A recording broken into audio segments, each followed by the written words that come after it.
Once upon a time, when the sun and the moon were young, Indra, the king of the gods, was being celebrated heartily across the heavens for having defeated the great serpent demon king in a battle.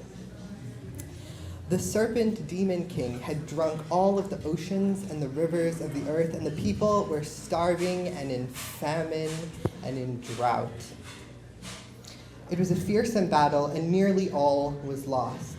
For Indra fought the serpent and was swallowed whole over the course of the battle.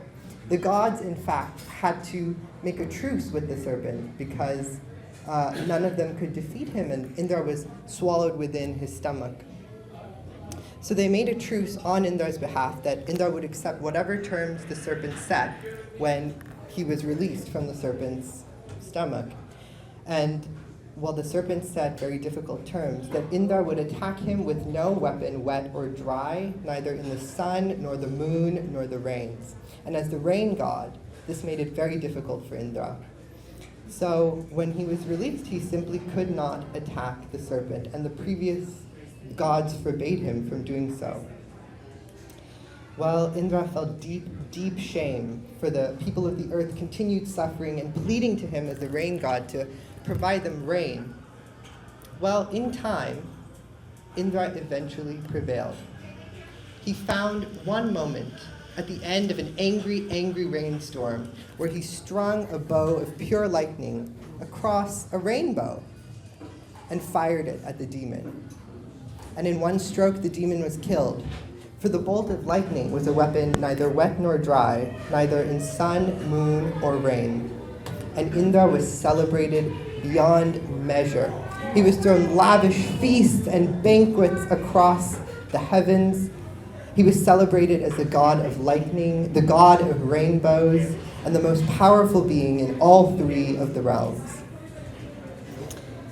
Well, perhaps he just wished it, willed it to be that way. For when he walked into his royal palace in the center of the heavenly gardens, he looked around, and in the center of his royal palace, the tree of wishes was planted.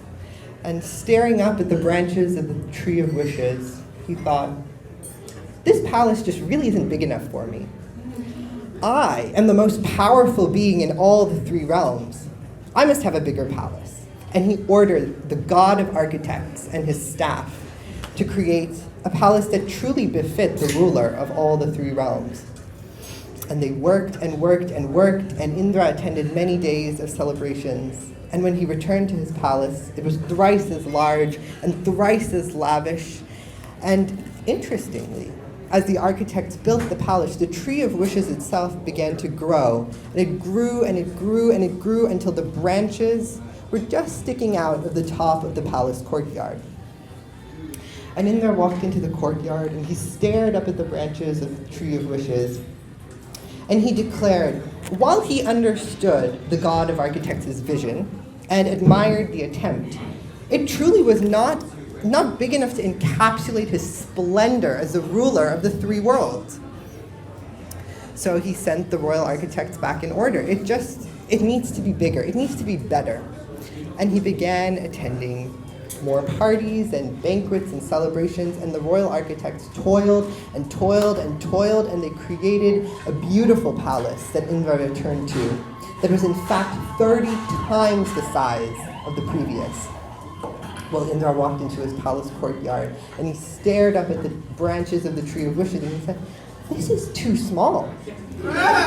In the face of the tree of wishes, it looked tiny, for the branches of the tree of wishes had grown to 3 times the size of the palace.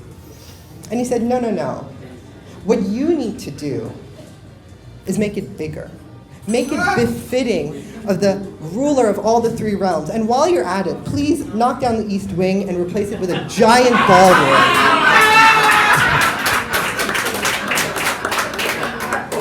So he attended every party and rally and gathering in all the three realms. And when he returned to his palace, it encompassed nearly half of the heavens themselves. And he walked into it, and he looked at the tree of wishes, and if one were to look at the base of that tree of wishes, up into the branches high, even the sharpest eyes in the heavens themselves could not see where those branches were. Because the tree of wishes had grown so tall that its branches were scratching the boundary with the fourth realm. And when one scratches the boundary of the fourth realm, it is said that strange, disturbing, and settling forces emerge. And Indra walked through his cavernous palace courtyard, already huffy that the architect had really not grasped his brief for sufficient grandeur. He nearly bumped into this very, very old man wearing nothing but a white loincloth. What? How did you get here? And he looked at the old man, and the old man had a nest of white hairs on his chest. And he looked at the white hairs, and he noticed there was a large bald spot at the man's sternum, and every moment or so, a single hair would fall to the ground.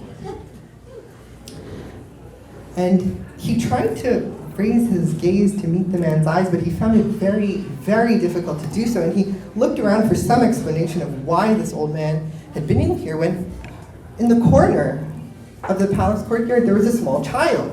What on earth is security doing? And he walked over to the small child and he said, "Child, what on earth are you doing here? You can't be in here." But the child did not respond. The child was looking down at the floor of the palace courtyard. He was engrossed in something there. "What on earth are you doing? Have you no manners? The king of the gods himself is speaking to you, the most powerful being in all the three realms, and you cannot do so much as to look at me?" But the child just scratched the child's ear. And then the child laughed. And Indra had this strange, strange desire to make the child look into his eyes, and this inexplicable desire to win the child's approval.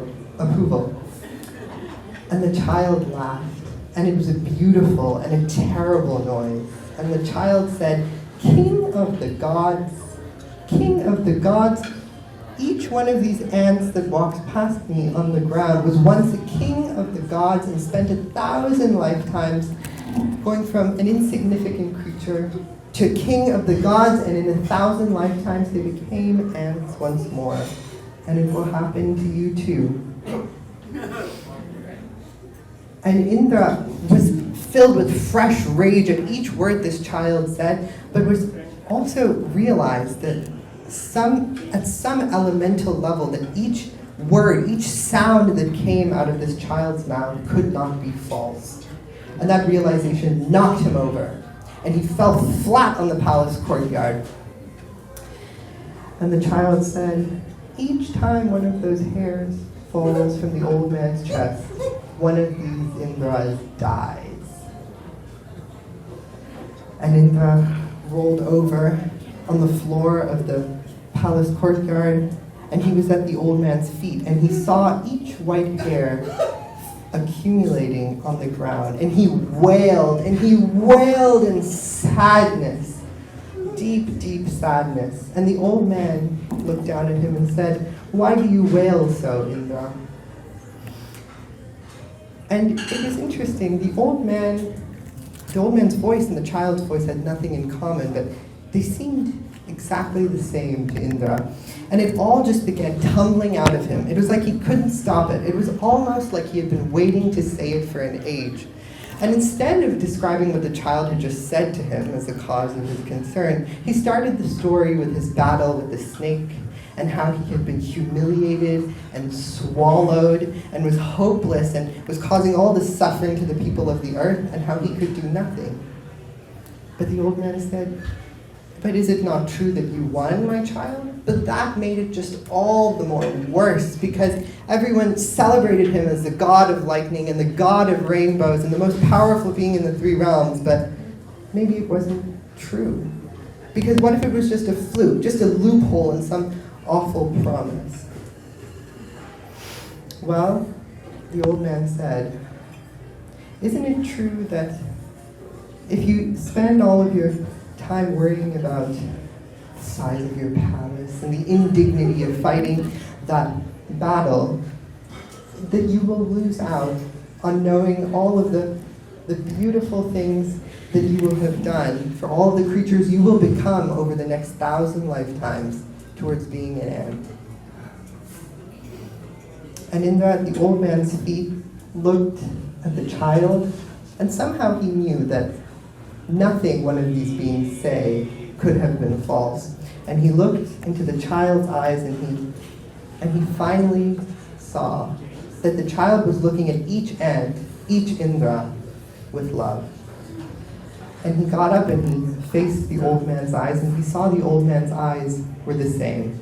And behind them, the tree of wishes returned to its normal size, just a little taller than Indra. Thank you.